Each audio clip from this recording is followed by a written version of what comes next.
എല്ലാവർക്കും നമസ്കാരം. നമ്മുടെ വാഹനങ്ങളിൽ നമ്മൾ ഒരിക്കലും ചെയ്യാൻ പാടില്ലാത്ത 6 കാര്യങ്ങളാണ് ഈ വീഡിയോയിൽ കണ്ടു നോക്കുക.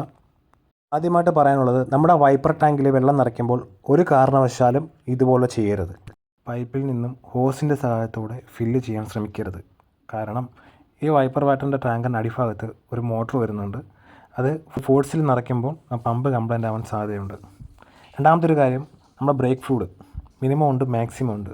ഒരു കാരണവശാലും മാക്സിമത്തിന് വെളിയിൽ ഫില്ല് ചെയ്ത് വെക്കരുത്. അത് ഓവർഫ്ലോ ആവാൻ സാധ്യതയുണ്ട്. അത് മാത്രമല്ല, പ്രോപ്പറായിട്ട് ബ്രേക്കിംഗ് നടക്കാതിരിക്കാനും കാരണമാകും. മൂന്നാമത്തെ ഒരു കാര്യം എന്ന് പറഞ്ഞാൽ, ഒരു കാരണവശാലും നമ്മുടെ റേഡിയേറ്റർ റിസർവോയിൽ കൂളൻ്റ് നിറച്ച് വെക്കരുത്. മിനിമം ഉണ്ട്, ഫുള്ളുണ്ട്. ഈ ഫുള്ള് എത്രയാണോ കൊടുത്തിരിക്കുന്നത് അത്രയും മാത്രം നിറയ്ക്കുക. ഒരു കാരണവശാലും ടാങ്ക് നിറച്ച് കൂളൻ്റ് നിറയ്ക്കാതിരിക്കുക. അങ്ങനെ നിറച്ചാൽ റേഡിയേറ്ററിൽ നിന്ന് വരുന്ന വെള്ളം ഈ കൂളൻ്റ് ടാങ്കിലേക്ക് നിറയാതിരിക്കുകയും ഓവർ ഹീറ്റ് ആവുകയും ഓവർഫ്ലോ ആവുകയും ചെയ്യും. അങ്ങനെ ചെയ്താൽ റേഡിയേറ്ററിലെ വെള്ളം ഓവർഫ്ലോ ആയി ടാങ്കിൽ വരാത്ത അവസ്ഥ ഉണ്ടാകുന്നു. മൂന്നാമത്തെ ഒരു കാര്യം, എൻജിൻ ലൂബ്രിക്കേഷന് വേണ്ടി ഒഴിക്കുന്ന എൻജിൻ ഓയിൽ ഒരു കാരണവശാലും ഡിപ്സ്റ്റിക് ലെവലിന് മുകളിൽ നിറയ്ക്കാതിരിക്കുക. 2 ഹോൾ കൊടുത്തിട്ടുണ്ട്, അതാണ് 2 ലെവൽ. സാധാരണ പഴയ വണ്ടിയിലാണ് ഈ 2 ഹോൾ കൊടുത്തിരിക്കുന്നത്. ആ രണ്ടാമത്തെ ഹോൾ എവിടെയാണോ കറക്റ്റ് അത്രയും മാത്രം ഫില്ല് ചെയ്ത് വെക്കുക. ഒരു കാരണവശാലും അതിന് മുകളിലേക്ക് നിറയ്ക്കാതിരിക്കുക. അതിന് മുകളിലേക്ക് നിറച്ചാൽ ഓയിൽ സമ്പിലെ ഓയിലിനെ ഡ്രെയിൻ നട്ട് ലൂസ് ചെയ്ത് കുറച്ച് ഓയിൽ കളയേണ്ട സാഹചര്യം വരും. ഒരു കാരണവശാലും ഈ ഹോളിൻ്റെ മുകളിലേക്ക് ഓയിൽ നിറയ്ക്കാതിരിക്കുക. ലാസ്റ്റായിട്ട് പറയാനുള്ളത്, ഒരു കാരണവശാലും മഴയില്ലാത്ത സമയത്ത് വൈപ്പർ യൂസ് ചെയ്യാതിരിക്കുക.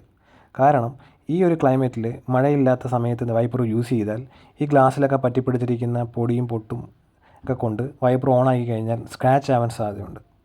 അതുണ്ടാവാതിരിക്കാൻ ഒരു കാരണവശാലും ഡ്രൈ ഉള്ള സമയത്ത്, അതായത് ഗ്ലാസ് ഡ്രൈ ആയിരിക്കുന്ന സമയത്ത് വൈപ്പർ യൂസ് ചെയ്യാതിരിക്കുക. ഇത് അറിയാത്തവർക്ക് വേണ്ടിയിട്ടാണ് ഈ ഒരു വീഡിയോ ചെയ്യുന്നത്. ഇന്നും ഇതിനെപ്പറ്റി അറിയാത്ത ഒരുപാട് പേരുണ്ട്. അവർക്ക് വേണ്ടിയിട്ട് ചെറിയൊരു അവയർനെസ് വീഡിയോ ആണ്. ലാസ്റ്റായിട്ട് പറയാനുള്ളത്, നമ്മുടെ ബാറ്ററിയുടെ ടെർമിനലിൻ്റെ മുകളിൽ വരുന്ന ബൂട്ട് ഒരു കാരണവശാലും മാറ്റിയിടാതിരിക്കുക. ചില സാഹചര്യങ്ങളിൽ ബാറ്ററി ഊരിയതിന് ശേഷം തിരിച്ച് സെറ്റ് ചെയ്യുമ്പോൾ ചിലപ്പോൾ ഈ ബൂട്ടിടാൻ മറന്നു പോകാറുണ്ട്. ഒരു കാരണവശാലും ഈ ബൂട്ടിടാതിരിക്കരുത്. അങ്ങനെ ഇട്ടാൽ അത് ഷോർട്ട് സർക്യൂട്ടിന് കാരണമാകും. അതുമാത്രമല്ല, നമ്മുടെ വാഹനങ്ങളിലെ ഇന്നും അറിയാൻ വയ്യാത്ത ഈ കുറച്ച് കാര്യങ്ങൾ മാക്സിമം ഒന്ന് ശ്രദ്ധിക്കുക. ഇതിനെപ്പറ്റി അറിവില്ലാത്തവർ മനസ്സിലാക്കുക. മാക്സിമം ഒന്ന് ഷെയർ ചെയ്യുക. അറിയാത്തവർക്ക് വേണ്ടി മാത്രമാണ് ഈ ഒരു വീഡിയോ.